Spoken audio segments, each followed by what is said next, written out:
sinal da Santa Cruz, livra-nos Deus, nosso Senhor, dos nossos inimigos. Mais uma vez, essa oração tão poderosa, repita comigo. Pelo sinal da Santa Cruz, livrai-nos Deus, nosso Senhor, dos nossos inimigos. Estamos aqui reunidos em nome do Pai, do Filho e do Espírito Santo.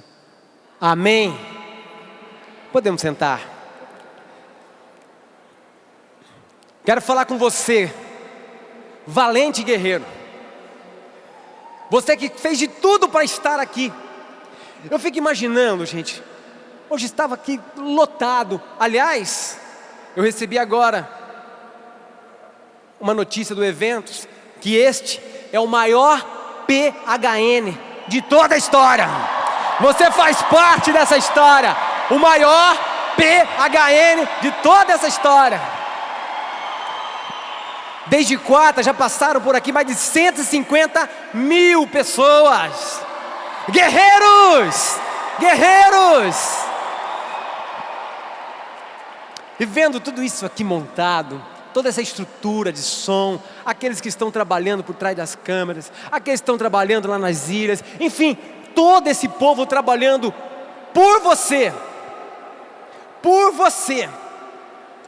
Eu vejo, convivendo com eles, com todos aqueles que estão trabalhando, a alegria de ter você aqui, a alegria de ver esse centro de evangelização lotado.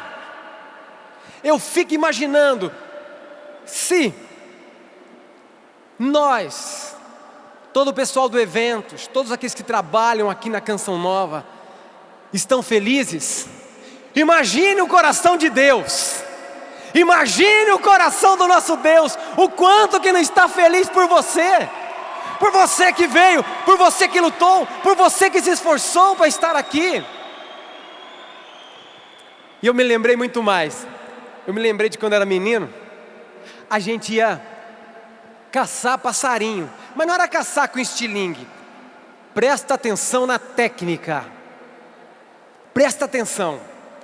Nós montávamos uma certa distância, uma casinha de madeira, uma gradezinha de madeira, e punhamos uma madeirinha segurando, e dávamos linha, e nós ficávamos de longe, só esperando, porque ali dentro, embaixo daquela casinha, nós colocávamos um alpiste, para atrair o passarinho.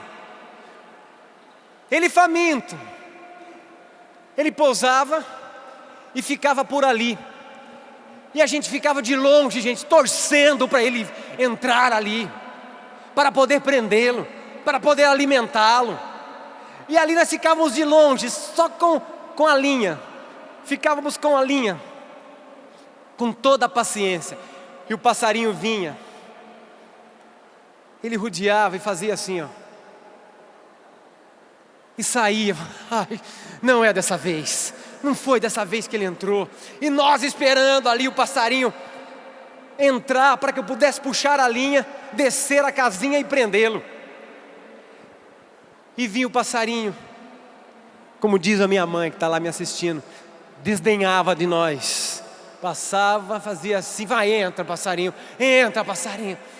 De repente, gente, o passarinho atraído pelo alpiste, vinha.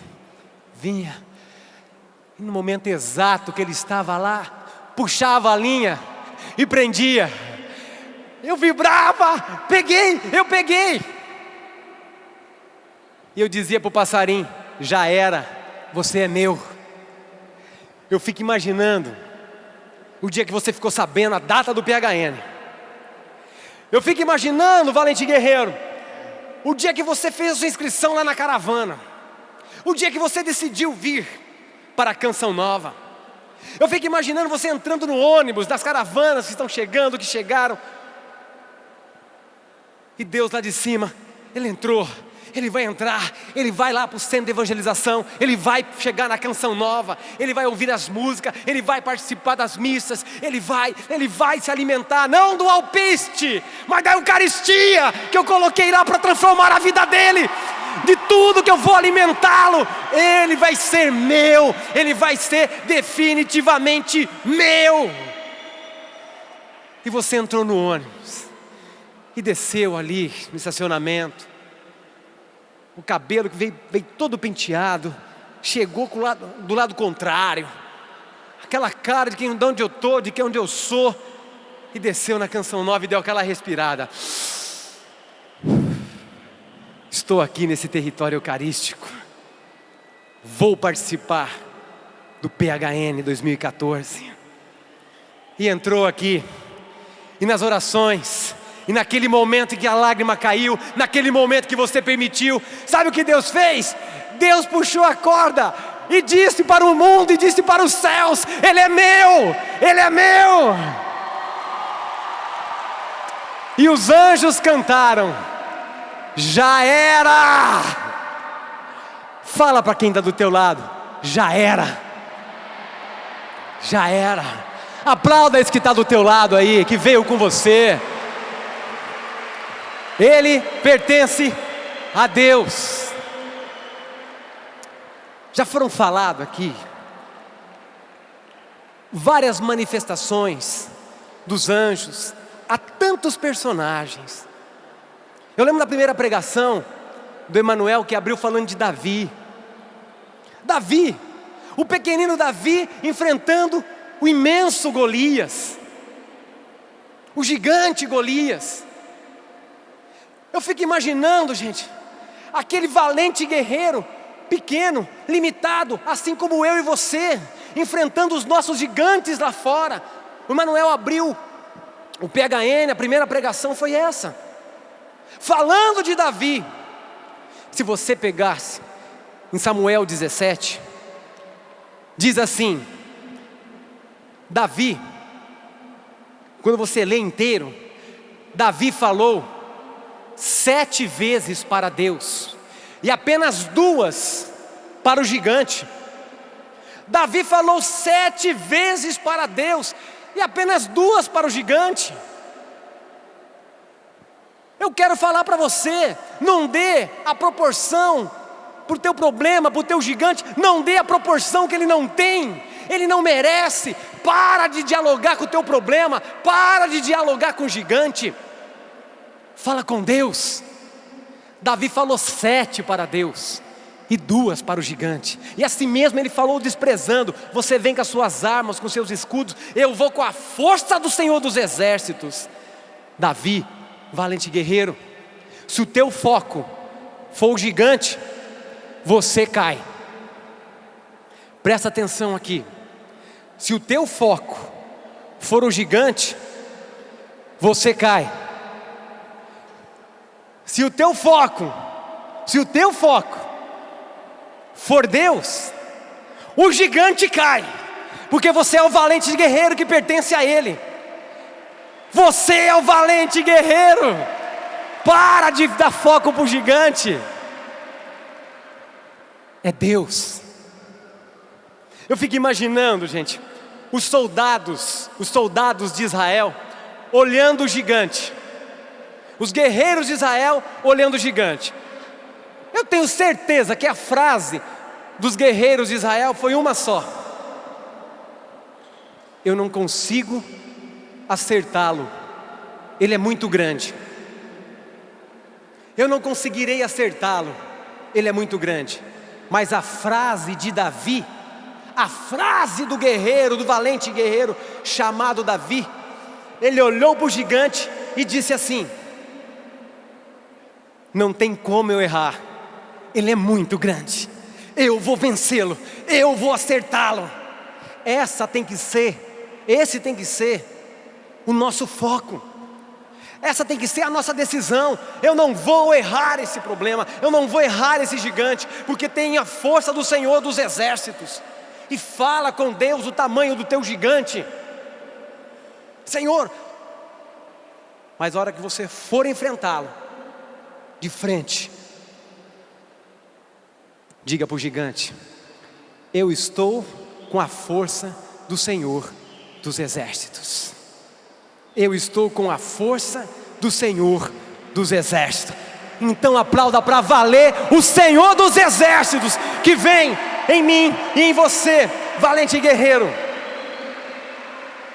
Porque o mundo tem roubado de nós, tem roubado de mim e de você algo que é tão precioso, que se chama ânimo. O mundo tem roubado de mim e de você algo tão precioso, que se chama esperança. A palavra ânimo vem de alma, é uma palavra vem do latim, vem de alma. O desanimado é sem a alma, meu povo. Estamos perdendo a alma, desanimando diante dos problemas, e o pior ainda, vivendo sem esperança. Vivendo sem esperança. É isso que o inimigo tem plantado em nós. É isso que tem roubado dos guerreiros a força para lutar. Chama-se esperança, mas não é simplesmente uma esperança de expectativa. Não é essa esperança do verbo esperar.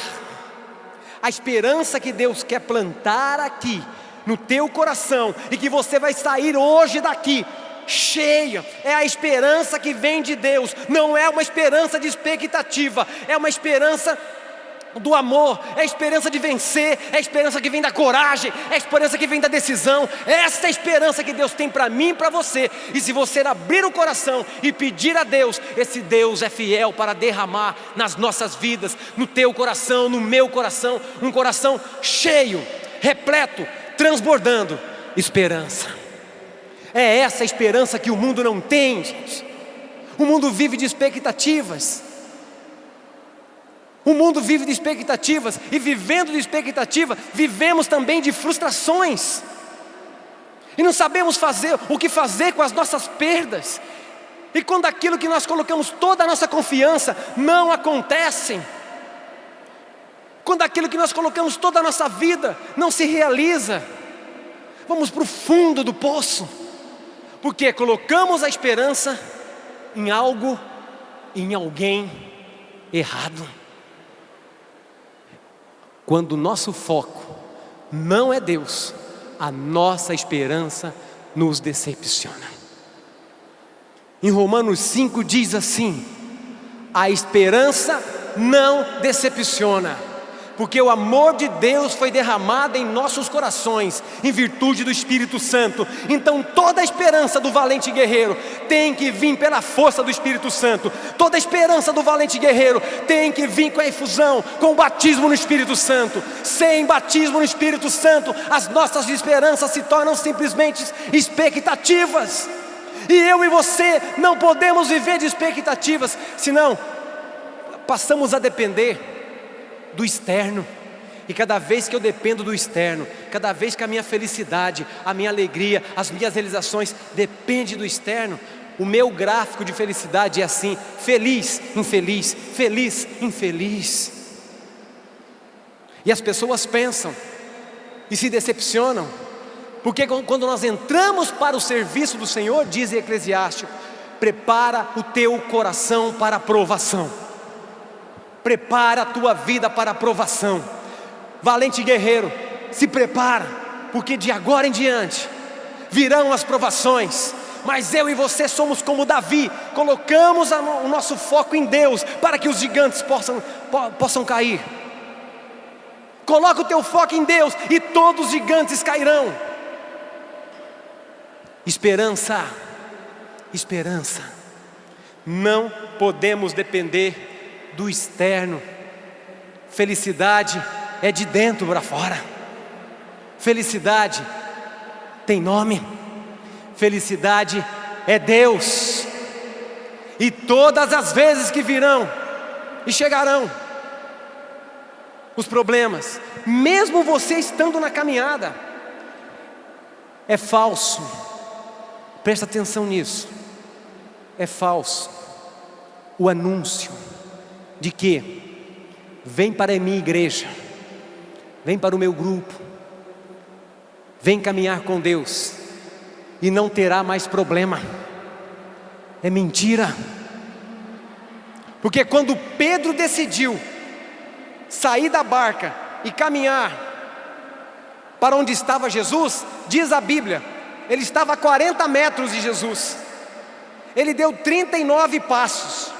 Porque a Bíblia diz que ele afundou a 1 metro de Jesus. E se ele afundou a 1 metro de Jesus, é porque ele caminhou 39 passos. E ele afundou. Por quê? A Bíblia diz no Evangelho que quando Pedro se pôs a caminho, redobrou a força do vento para tentar tirar o foco dele, que era Jesus. E quando Pedro prestou mais atenção no vento, na tempestade, do que em Jesus, foi ali que ele afundou. Não que nós devamos desprezar os nossos problemas, mas é que nós não podemos supervalorizar aquilo que parece problema. Hoje o Dunga falou na pregação. O Dunga falou justamente isso na pregação. Quando se caminha em Deus, os problemas não tem, na Bíblia não tem esse nome, problemas. São provações, porque toda provação vai gerar em mim e em você, valente guerreiro, a aprovação diante de Deus. A presença de Jesus na barca não significa que não teremos tempestade. A presença de Jesus na barca não significa que não teremos tempestade. A presença de Jesus na barca significa: a barca não vai afundar. É isso, a barca não vai afundar. A barca não vai afundar. Fala para quem está do teu lado: a barca não vai afundar, porque Jesus está nela. Guarda isso, meu povo. A presença de Jesus na tua barca, da tua vida, não significa que não teremos problema, dificuldades, tribulações. A presença de Jesus na barca significa: ela não vai afundar. Ele está aqui. Ele está comigo, porque sou o seu guerreiro. As pessoas têm vivido uma fé circunstancial. O que é a fé circunstancial? Eu acredito em Deus, depende da circunstância. Se tem alguém doente, eu não acredito em Deus. Como que Ele permitiu isso? Se eu bato o carro, como que aconteceu isso? Se eu estou indo toda vez na igreja. Se alguém morre, eu não acredito em Deus. É uma fé circunstancial. A nossa fé não pode ser circunstancial, senão a nossa fé se torna imatura. E toda fé imatura nos leva à frustração, a afastar-nos de Deus. A nossa fé não pode ser circunstancial, sabe por quê? Porque fé não é para evitar problemas, não é para evitar tribulações. A fé não evita problemas. A fé nos ajuda a superar os nossos problemas. A fé não evita a tempestade. A fé nos ajuda a acreditar: a barca não vai afundar, porque Ele está comigo. Esse é ser o valente guerreiro, meio e mesmo a tempestade. Valente guerreiro, a barca não vai afundar.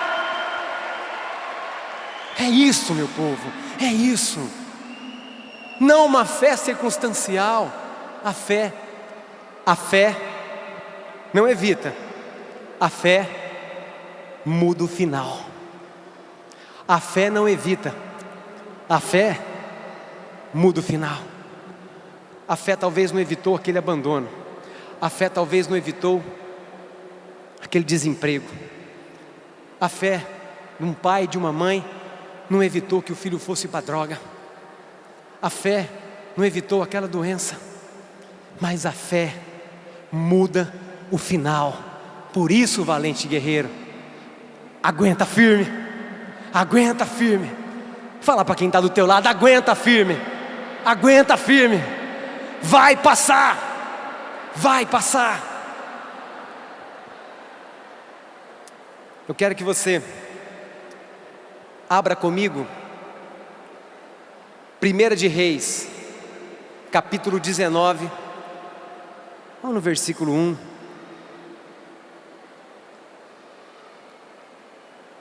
1 de Reis 19, versículo 1. 1 de Reis 19, versículo 1. Página 391 da minha Bíblia.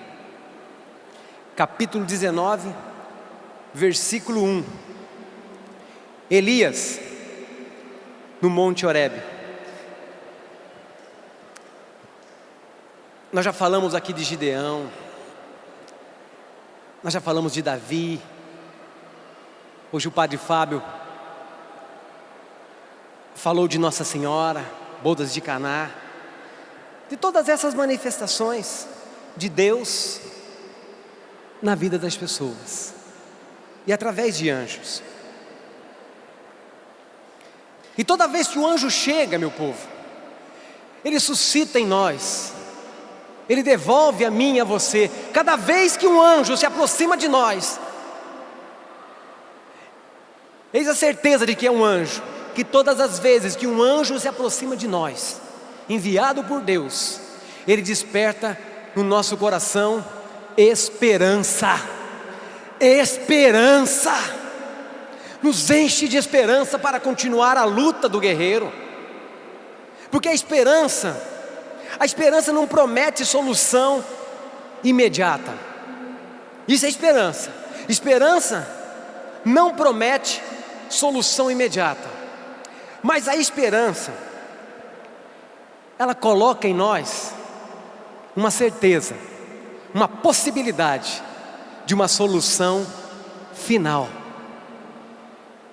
E quando nos roubam a esperança, roubam uma das armas poderosas do guerreiro. Vamos ver o que aconteceu com esse profeta Elias, no capítulo 19, 1 de Reis 19, no auge da sua carreira, vamos dizer assim. No auge da sua carreira, olha o que aconteceu, ele estava no ápice.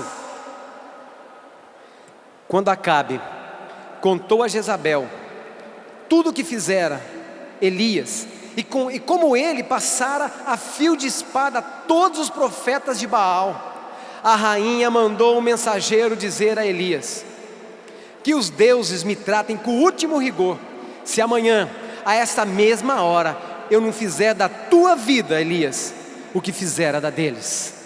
Deixa aberta a Bíblia aí. Ele tinha acabado de vencer com a espada todos os deuses de Baal, todos os Baals. Ele havia derrotado. Ele chegava aqui, gente, ele estava aqui no momento de grande vitória na sua vida, de grande triunfo na sua vida. Na vida do profeta ele venceu todos esses deuses. Mas a rainha prometeu a ele: amanhã, Elias, nessa mesma hora, você vai ver o que eu vou fazer com você. E Elias teve medo. Continuando no versículo 3, Elias teve medo e partiu a fim de salvar a sua vida.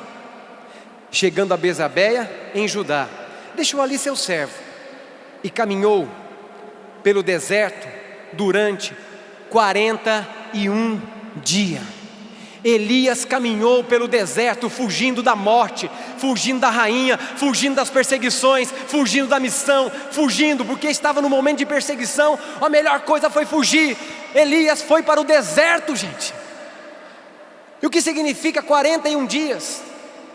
40 na Bíblia, o número 40 na Bíblia significa tempo de sofrimento e de provação.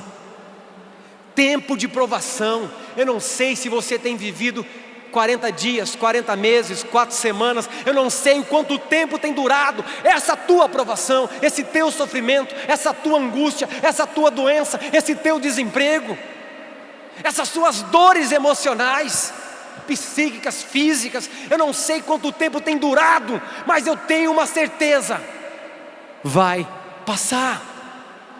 É um tempo.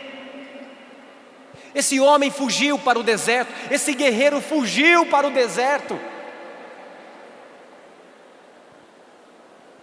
Santa Madre Teresa, ela viveu 30 anos numa aridez de deserto, numa aridez interna de deserto, uma aridez, mas nunca ninguém viu a Santa Madre sem um sorriso no rosto. Por quê? A certeza dela, a felicidade dela não dependia nem mesmo dessa aridez, nem mesmo do deserto. E o profeta nesse momento, gente, viveu um tempo de profundas perdas, de profundas frustrações. Eu te digo, o deserto é válido, meu povo.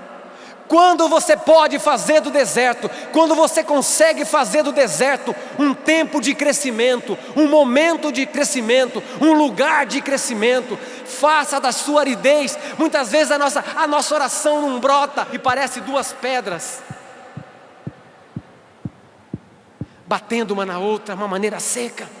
Se você tem vivido esse tempo de deserto, você só vai desistir em duas situações. A primeira, quando estiverem esgotadas todas as possibilidades na terra e no céu.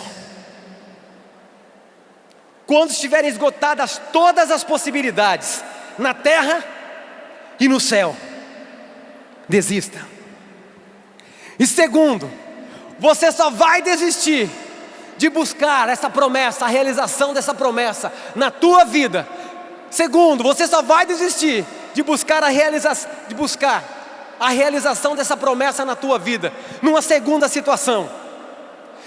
Quando você tocar a promessa, quando você tomar posse da promessa que é tua, e nada e ninguém vai roubar de você isso. Nada e ninguém vai roubar do guerreiro que é teu. Em duas situações, meu irmão, apenas. E aqui, finalizando a história desse profeta, que fugiu para o deserto, que caminhou 41 dias, versículo 4, sentou-se debaixo de um junípero e desejou a morte, e disse: basta, Senhor, tirai-me a vida. Olha que situação que estava esse homem. Por que ele fugiu da rainha? Por que ele fugiu da cidade onde ele estava? Para fugir da morte. Chegou no deserto, sentou embaixo de uma árvore pequena chamada junípero. Junípero é uma árvore pequena. E desejou a morte. Ficasse lá, facilitasse para Deus. O homem fugiu da morte e estava ali desejando o quê? A morte.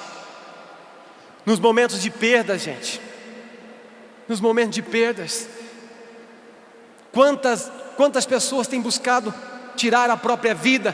Quantas pessoas com pensamento suicida? Aquele que se suicida não quer matar a vida. Aquele que se suicida e desejou a morte, ou aquele que tentou o suicídio e desejou a morte, não quer tirar a vida. Aquele que tentou o suicídio, ele quer matar a dor que está dentro dele, a frustração que está dentro dele. Ninguém tem coragem, ninguém chega a essa extrema coragem de pensar em tirar a própria vida. As pessoas têm tentado matar a dor que há dentro dele. Esse profeta, gente, esse homem desanimou, perdeu a alma, perdeu o ânimo. Aliás, existe uma diferença muito grande entre cansaço e desânimo. Cansaço e desânimo. Quem viajou a noite inteira e quem trabalhou essa semana aí? Levanta o braço. Mas levanta para valer. Quem trabalhou, viajou para vir para cá. Olha aí, gente. Que beleza! Você deve estar cansado. Cansado é um sentimento de quem fez muito. Cansaço é um sentimento de quem fez muito. Desânimo é um sentimento de quem não quer nada. Então todas as vezes você tem que discernir isso. Estou cansado ou estou desanimado? Cansado sim, desanimado? Cansado, desanimado? Mais forte, cansado, desanimado? É assim, gente. Esse é o valente guerreiro que Deus quer. Mesmo cansado, eu não fujo da luta. E ali estava o profeta em profundo sentimento de desânimo. Tirai minha vida, Senhor, porque eu já não quero mais viver. Espera lá, ele nem perguntou se era isso que Deus queria para ele. Olha, aliás, ele estava vivendo um tempo de perda. Muitas vezes as nossas perdas, presta atenção nisso que eu vou falar para você. Você que viveu um tempo de perdas, você que já perdeu talvez emprego, você que já perdeu família, você que já perdeu namorado, você que tem perdido financeiramente. Muitas vezes as nossas perdas é Deus nos dizendo: meu filho, te livrei porque te amo, te livrei porque tu és precioso aos meus olhos. É isso, gente. Mesmo as nossas perdas, é Deus nos dizendo muitas vezes: eu estou te livrando. Aliás, deixa eu contar a história para vocês. Eu tinha uns 9, 10, 11 anos, não sei. Eu me apaixonei pela moça, pela menina mais linda da minha cidade. O nome fictício dela é fictício, é Cristina. E eu fiquei amigo da Cristina. A Cristina passava na minha casa para a gente ir junto para a escola. A Cristina ligava para mim. A Cristina fazia lição junto comigo. Final de semana eu e a Cristina, eu ia na missa por causa dela, só por causa dela. Enfim, me apaixonei pela Cristina. Mas pensa uma menina linda, gente. Um dia eu falei assim: essa Cristina está dando mole danado para mim. E eu apaixonado, eu falei assim: a primeira oportunidade eu vou dar o bote. Vou pedir a Cristina em namoro. Ela está aqui, ó. Um dia, eu e a Cristina sentados, eu meio de costa para ela assim, falei: Cristininha. Ela falou: eu estou vendo tanto que nós somos amigos, né? Ela falou: é. Eu estou vendo tanto que você gosta de mim. Ela falou: gosto. Então, Cristina, você quer namorar comigo? Ela quase caiu da cadeira. O quê? Você está confundindo tudo, menino. Foi confundindo eu? Quem está confundindo é você. Eu sei o que eu quero. Ela falou assim: se for desse jeito, até a nossa amizade vai acabar. Eu falei: que seja assim, mas eu queria te namorar. Ela falou: eu não quero te namorar, eu não gosto de você para namorar. Gente, mas chorei. Eu chorei uns 2 meses, sozinho, quietinho no quarto, para ninguém ver. A minha vida perdeu sentido, porque a Cristina me deu fora. A história não acabou. Há uns 3 anos atrás, eu entrando para pregar no grupo de oração, na escada da igreja, 3 anos. 3 anos. Quem que estava na porta? Quem que estava na porta da igreja? Ela me chama de Astro. Astro. Falei: oi, você não lembra de mim mais? Eu olhei e falei assim: Cristina, só lembro da metade. Essa outra metade que você adquiriu, né? É claro que eu não falei, né, gente? É claro que eu não falei. Eu falei: gente do céu, a Cristininha virou um Cristinão. Eu falei: meu Deus. Ela queria abraçar, cumprimentar, só dei a mão. Falei, saí dali e falei: meu Deus, que livramento que você fez em mim. É isso. Você entendeu. Você entendeu. Hoje, casado com a princesa linda, maravilhosa, chamada Priscila, 2 filhos. Meu Deus, a promessa de Deus. E se eu estivesse chorando até hoje pela Cristina, meu povo?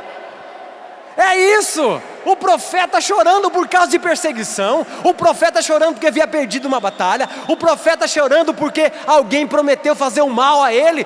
Tudo posso naquele que me fortalece. Tudo posso naquele que me fortalece. E o profeta chorando, gente. Eu finalizo a história dizendo assim: deitou-se por terra o profeta Elias e adormeceu debaixo do junípero. Mas eis que um anjo tocou-o e disse: levanta-te e come, Elias. Ele olhou debaixo da cinza, e um vaso de água comeu, bebeu e tornou a dormir.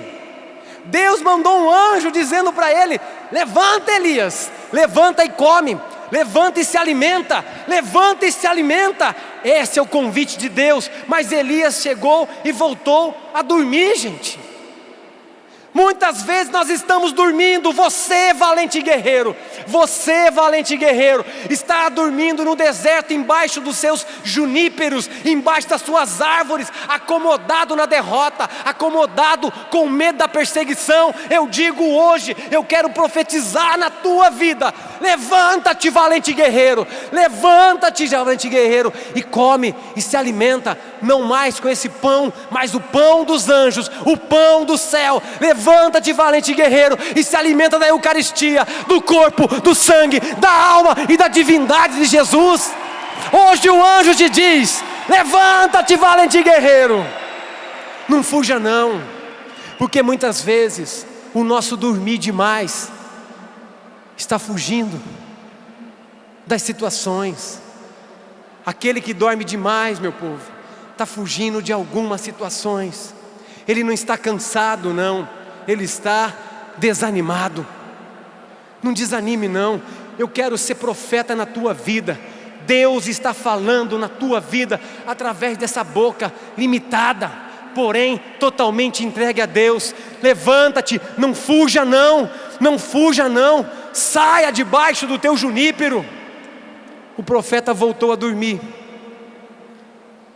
O anjo do Senhor tocou-o pela segunda vez, dizendo: levanta-te e come, porque tens um longo caminho a percorrer. Levanta-te e come, porque tens um longo caminho a percorrer. Elias levantou-se, comeu e bebeu, e com vigor daquela comida andou 40 dias e 40 noites até o Horebe, a montanha de Deus. Palavra do Senhor. Palavra do Senhor. Palavra do Senhor. Levanta-te e come, porque tens um longo caminho a percorrer. Levanta-te e come, valente guerreiro, porque tens um longo caminho a percorrer. Eu encerro dando um testemunho, gente. Eu tenho andado por esse Brasil inteiro. Só tem alguém que anda mais que eu, que é a irmã Zélia, que está aqui, ó. Pensa a irmã Zélia que tem rodinha no pé. Eu tenho andado por esse país inteiro. Ei, valente guerreiro, eu tenho andado por esse país inteiro. Eu tenho conhecido muitos guerreiros, guerreiras de Deus por aí. Muitas pessoas dispostas, que se levantaram depois de tragédias, que se levantaram saíram debaixo dos seus juníperos e foram à luta. Eu tenho conhecido pessoas que perderam a família inteira em 2011, naquela tragédia lá em Petrópolis. E uma dessas senhoras que perdeu a família inteira, eu fui pregar no encontro, ela disse assim: eu vi aquela mulher tão disposta, servindo, trabalhava aqui, trabalhava ali. Na hora do almoço eu dei um abraço nela, eu falei assim: nossa, que disposição da senhora. Ela falou assim: eu perdi uma batalha, mas eu não perdi a guerra. Eu perdi uma batalha, mas eu não perdi a guerra. E ela começou a narrar para mim, ela começou a falar para mim, gente, que em 2011, a família dela, os 2 filhos e o marido, foi na casa da mãe buscar algo num dia que deu uma estiagem, parou de chover. Ela pediu para buscar alguma coisa na casa da mãe dela, na região serrana. E lá foi, os 2 filhos e o marido, e ela foi trabalhar. Chegando lá, começou a chover muito forte, desabou o morro, soterrou os 2 filhos, a mãe e o marido. E aquela mulher, trabalhando e servindo a Deus. Eu comecei a chorar, dei um abraço naquela mulher, E ela me disse assim: eu sirvo a Deus, porque hoje a minha única esperança é a eternidade, porque é lá que eu quero viver eternamente, ao lado dos meus filhos, do meu marido e da minha família. Essa é uma valente guerreira. E quantas histórias que eu poderia estar contando aqui, gente. Eu encerro dizendo uma, de um delegado, de uma parte desse país, que ele nunca levava o filho dele para a escola. A esposa médica, a esposa dele uma médica, era ela que levava todos os dias o menino para a escola. E naquele dia, ela tinha uma reunião na clínica e pediu para o marido: amanhã você leva o filho para a escola, porque eu não poderei. Tudo bem, combinado. Pôs o menino no carro, ele foi, estacionou num lugar distante da delegacia, na rua, e foi trabalhar. Esqueceu o filho dentro do carro. Esse homem, quando voltou, o filho morto, ele perdeu a família, separou da esposa, não conseguia mais trabalhar. Esse homem totalmente entregue, totalmente deitado debaixo do teu junípero, o junípero da perda, do sofrimento, das angústias, do sentimento de culpa. Aquele homem já fazia algum tempo que não trabalhava mais, e ele foi levado naquele encontro pelo irmão dele. Ele chegou carregado pelo irmão dele, e no intervalo o irmão dele falou: eu trouxe meu irmão aqui, e narrou toda a história para mim, e falou: conversa com ele, reza por ele, porque é a última esperança, porque meu irmão já tentou até mesmo suicídio. Ele carrega um sentimento de culpa muito grande. Eu imaginei aquele homem deitado embaixo do junípero como o profeta. Aliás, gente, nós que temos andado por tantas cidades, por tantos lugares, existem dois grupos de pessoas. Um grupo que sofre, e o outro que pensa que sofre. Eu estou nesse segundo grupo, desse tipo de pessoa. Eu penso que tenho problema, eu penso que tenho, eu não tenho. Quando nós nos colocamos um pouco no lugar do outro, eu quero te dizer, eu conversei com aquele homem naquele intervalo, e disse para aquele homem, rezei por aquele homem. Ele tentou narrar a história, mas ele só chorava. Eu disse para o homem, chamando um padre que estava lá, falei: padre, vem aqui, conversa com ele. Eu dizia para ele: confessa para o padre todo esse sentimento de culpa, entrega para o padre todo esse peso. É Ele que pode te ligar a Deus novamente, é Ele que pode dar o perdão, em nome de Jesus. Aliás, o confessionário, gente, é o único tribunal, o confessionário é o único tribunal onde você se declara culpado, réu culpado, e sai livre. É o confessionário. Procure os padres, procure a confissão, procure o sacramento da reconciliação. E naquela hora não tinha mais nada a falar para aquele homem. Eu deixei aquele homem nos braços de um padre e voltei a pregar. O tempo todo eu vi aquele homem lá no fundo da sala do imenso ginásio, debruçado no colo sentado assim e debruçado nos joelhos do padre. E o padre impôs as mãos nele. Deixa eu dizer o final da história. Deixa eu te falar o final da história. Final do encontro, eu fazendo animação na missa, na equipe de liturgia, eu vi aquele homem, gente, entrando na fila de comunhão. Eu vi aquele homem passando por mim e comungando. E quando ele pegou o corpo e sangue de Cristo na procissão e comungou, passou por mim, ele fez um gesto assim, ó, assim. Aquele homem voltou à vida a partir dos sacramentos. Valente guerreiro, os sacramentos é que nos leva abaixo, nos tira debaixo do junípero, E eu digo, finalizando, aquele homem, um ano depois, eu voltei naquela mesma cidade.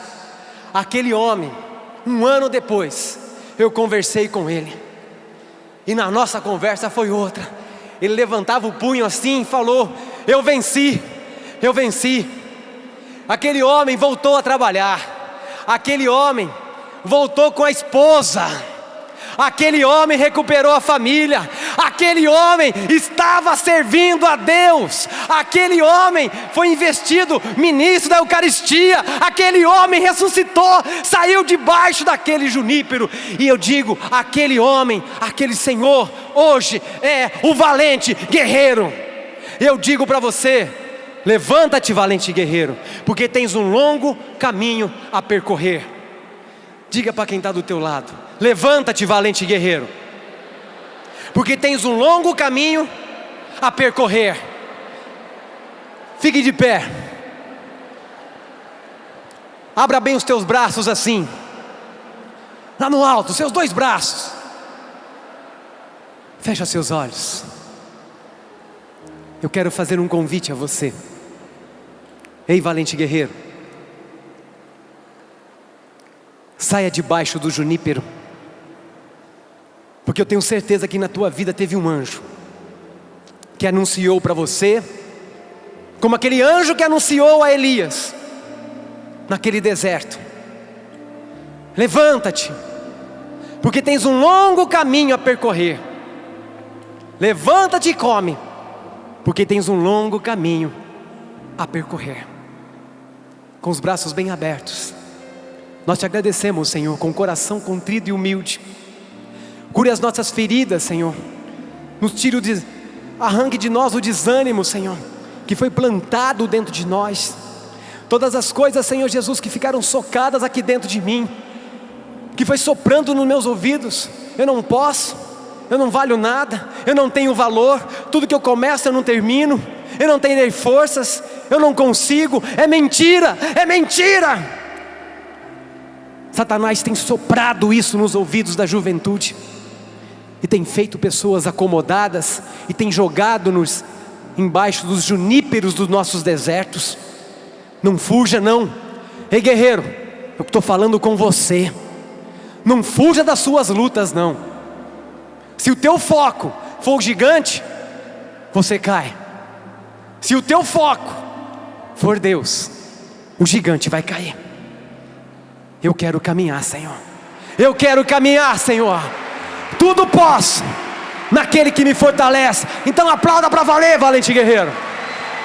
Tudo posso, tudo posso, tudo posso naquele que me fortalece. Eu vou contar até 3 e você vai gritar para o mundo: tudo posso naquele que me fortalece.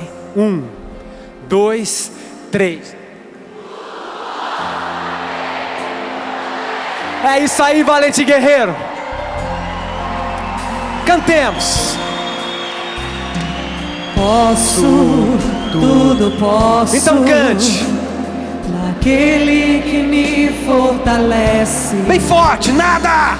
Nada e ninguém no mundo vai me fazer desistir. O que é que tem feito você desistir? Quero, tudo quero.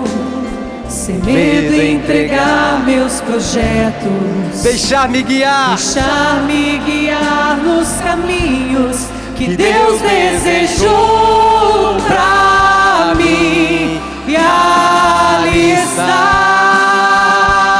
Levanta os braços e Vou cante. perseguir Tudo aquilo que Deus já escolheu pra mim.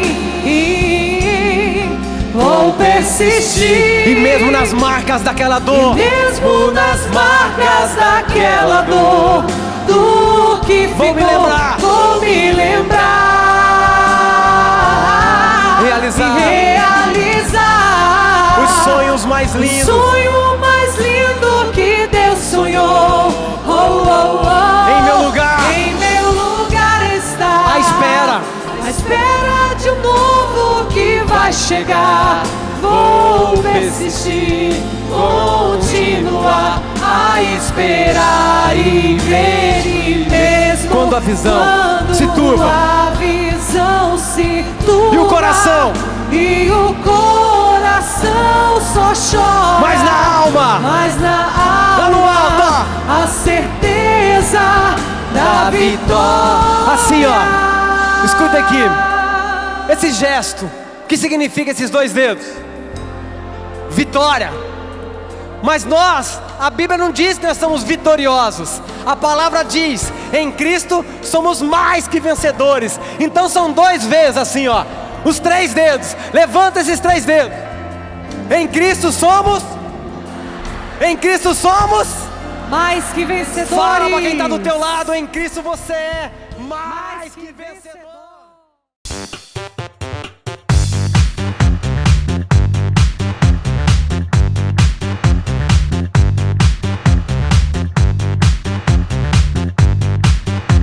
CançãoNovaPlay.com. Assine já!